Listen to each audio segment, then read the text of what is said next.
धार्मिक स्वतंत्रता।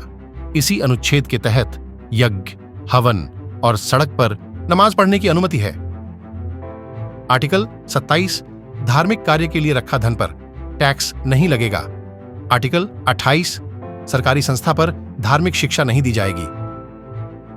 संस्कृति एवं शिक्षा सहित अधिकार अनुच्छेद। नमस्कार दोस्तों, एक बार फिर आपका हमारे चैनल GKGS नॉलेज में स्वागत है। दोस्तों, आज हम पढ़ेंगे मूल अधिकार से रिलेटेड के अनुच्छेदों के बारे में। वीडियो को एंड तक जरूर देखें, तभी आपको सारे अनुच्छेद याद होंगे। आर्टिकल 81 प्राण एवं दैहिक स्वतंत्रता। इसी के कारण अधिक धुआं देने वाले वाहन या बिना हेलमेट वाले व्यक्ति को पुलिस चालान काट देता है। अनुच्छेद 21 में ही निजता का अधिकार जोड़ा गया है। अब हमारी गोपनीय जानकारी, प्राइवेसी को कोई उजागर नहीं कर सकता। 21 का 6 से 14 वर्ष के बच्चों की निशुल्क शिक्षा का अधिकार। आर्टिकल 22 गिरफ्तारी से संरक्षण। ए व्यक्ति को गिरफ्तार करने से पहले वारंट कारण बताना होता है। बी 24 घंटे के अंदर उच्च न्यायालय में व्यक्ति का सहशरीर प्रस्तुत किया जाता है। इस 24 घंटे में यातायात तथा अवकाश का समय नहीं गिना जाता है। सी गिरफ्तार व्यक्ति को अपने पसंद का वकील रखने का अधिकार है। शोषण के विरुद्ध अधिकार। आर्टिकल 23-24।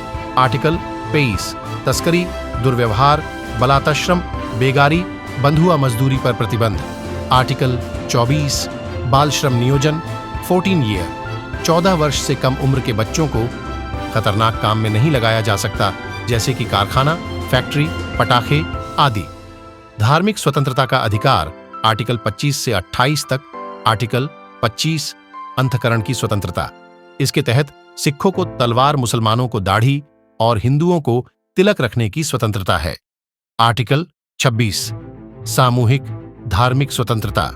इसी अनुच्छेद के तहत यज्ञ, हवन और सड़क पर नमाज पढ़ने की अनुमति है। आर्टिकल 27 धार्मिक कार्य के लिए रखा धन पर टैक्स नहीं लगेगा। आर्टिकल 28 सरकारी संस्था पर धार्मिक शिक्षा नहीं दी जाएगी। संस्कृति एवं शिक्षा सहित अधिकार अनुच्छेद 29-30। आर्टिकल 29 अल्पसंख्यक माइनॉरिटी शिक्षा। संस्कृति स्वतंत्रता। किसी भी अल्पसंख्यक को उसकी भाषा या संस्कृति के आधार पर संस्था में प्रवेश से नहीं रोका जा सकता। आर्टिकल 30 अल्पसंख्यक अपना संस्था खोल सकता है। यदि उन्हें बहुसंख्यकों के बीच शिक्षा लेने में संकोच है तो अल्पसंख्यक अपने पसंद की संस्था खोल सकते हैं, सरकारों से भी धन देगी।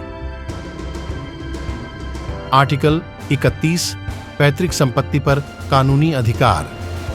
45वां संविधान संशोधन 1978 द्वारा इसे कानूनी अधिकार बना दिया गया और अनुच्छेद 300 के का में जोड़ दिया गया है। नोट 19 के 4 में अर्जित संपत्ति की चर्चा है, जबकि 31 में पैतृक संपत्ति की चर्चा है।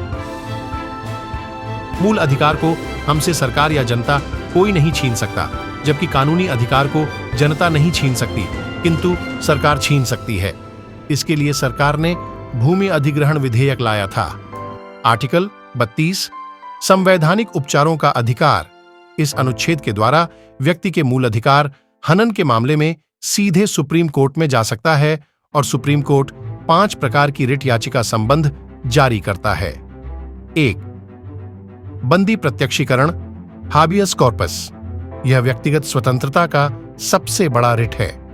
यह बंदी बनाने वाले अधिकारी को आदेश देता है कि उसे 24 घंटे के भीतर से शरीर न्यायालय में प्रस्तुत करें।